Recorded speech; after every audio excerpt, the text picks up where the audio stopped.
Good afternoon to all of my ABWP family members and friends, and a special greeting to my sisters in the unparalleled Association of Black Women Physicians.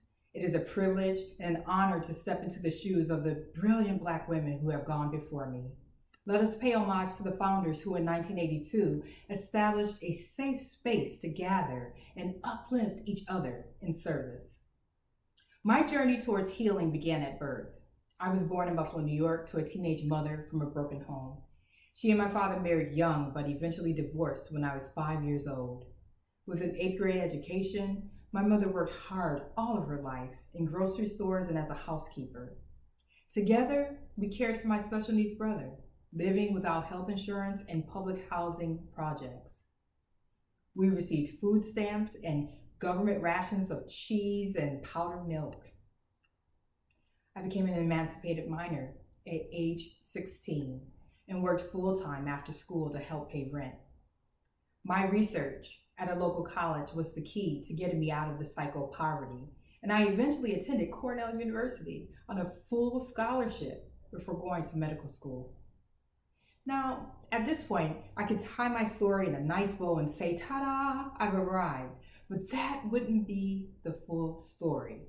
Like many Black and brown children in America, every day brought new struggles academically and professionally. The cycle of poverty was ever present, and the need to carry my family as I climbed weighed on me heavily. My story isn't unique.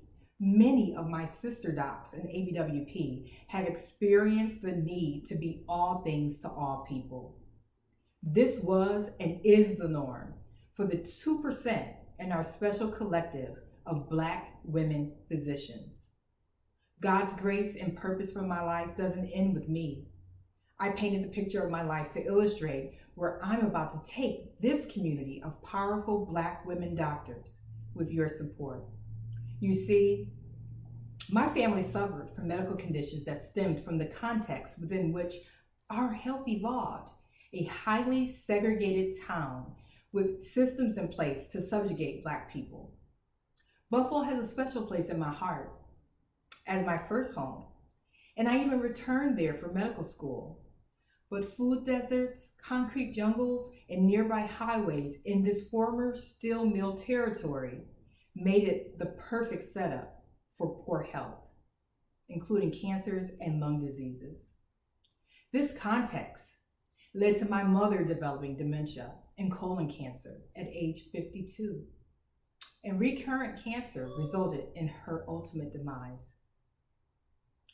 To dismantle broken systems, the new presidential platform for ABWP is healthcare disparities and the matter of racism as a public health emergency.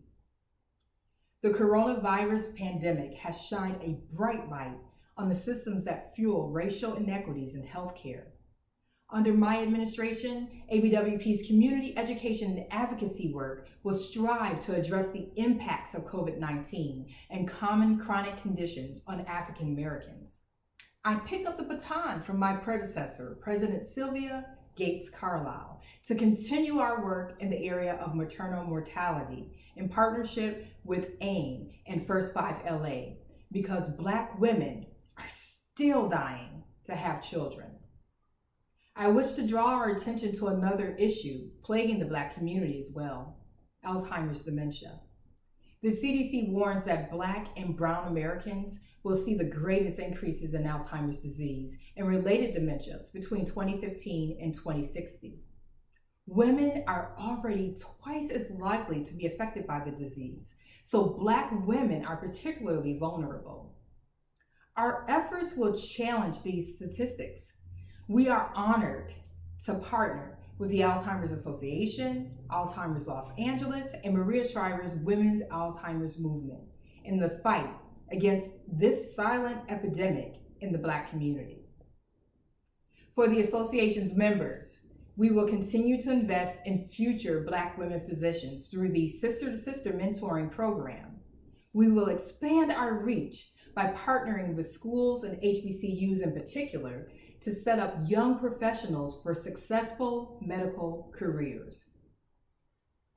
In our callings to serve, we provide others with the resources they need to heal, and thus our organization and our society will excel.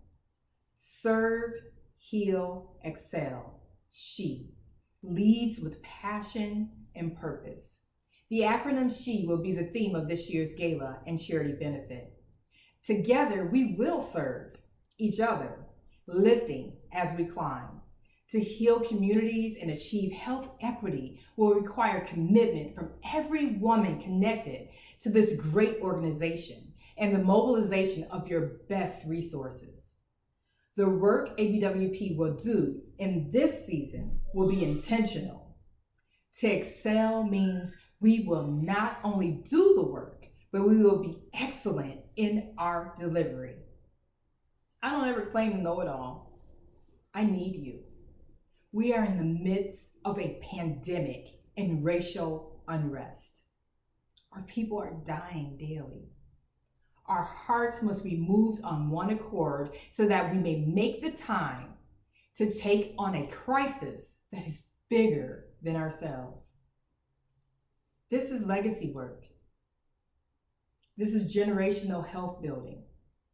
Let's build something beautiful. Thank you for trusting me with this precious gift to lead and serve the Association of Black Women Physicians. God bless.